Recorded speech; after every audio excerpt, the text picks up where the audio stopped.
Now that you've created your CAD and done your hand calcs for a rough estimate, you might get to running a simulation using FEA or CFD, depending on the physics you want to solve for. Some common mistakes and their solutions are discussed next for using FEA. First, we'll discuss modeling and element selection. A common mistake might be regarding choosing inappropriate element types. For instance, using shell elements for a thick component, meaning where the thickness is larger than 0.1 times the characteristic length, or using linear elements when the problem is dominated with bending, or using tetrahedrons in stress calculations where they are not accurate enough to capture the full picture.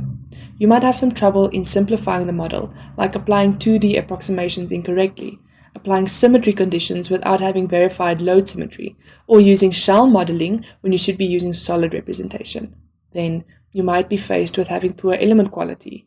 These are elements with a high aspect ratio, like greater than 5:1, or having a distorted element near stress concentrations, or inadequate transitions between mesh densities. The best thing you can do to solve these problems starts with using a hierarchical approach to modeling. Start with simple models for initial insights and to validate against. Then gradually add complexity while validating at each step. Ensure that you keep these models. They might be useful when you have some model adjustments or additional quick calculations.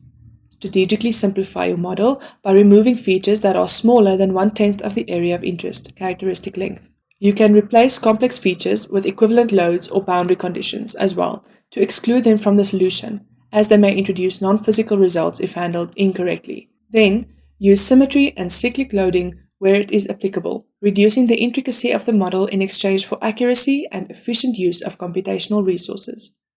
When selecting the elements you want to use, focus on higher order elements, like the quadratic elements, for stress concentration regions, and use structured hex mesh for critical components. You can use mixed element types to optimize for computational efficiency.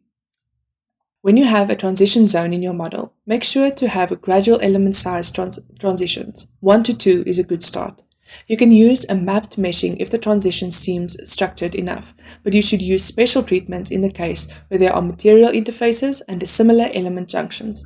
And then, when using adaptive meshing, focus on refining high stress regions and discontinuities. You can go into the different refinement techniques and apply them strategically, but it's important to always conduct mesh convergence studies until the critical results change less than 5%. Now, when setting up boundary conditions and load applications, you might run into the following. You might over-constrain your model by fully fixing nodes that should have partial freedom, or creating artificial stress concentrations with point constraints. You might not account for contact surface friction or contact interactions, or you might under-constrain your model by having too few constraints, which lead to rigid body motion, or flying object motion, as I like to call it. There might be improper handling of the symmetry boundary conditions or missing bolted connection constraints. And you might have load application errors where point loads are added when the reality is closer to a distributed load, or unrealistic sudden application of loads in a transient analysis, or having incorrect pressure directions on a surface. Here, you should apply the following strategies to reduce these mistakes. When modeling your connections and interfaces, have a detailed representation of critical joints and connections, or at the very least, very explicit decisions and assumptions. Use appropriate contact formulations and ask your seniors what they use most often. This will be a company and project-specific quick reference. When you are validating your submodels, pay very special attention to bolted and welded connections. You should always apply loads and constraints as close as possible to real-world behavior, and validate your boundary assumptions with free body diagrams.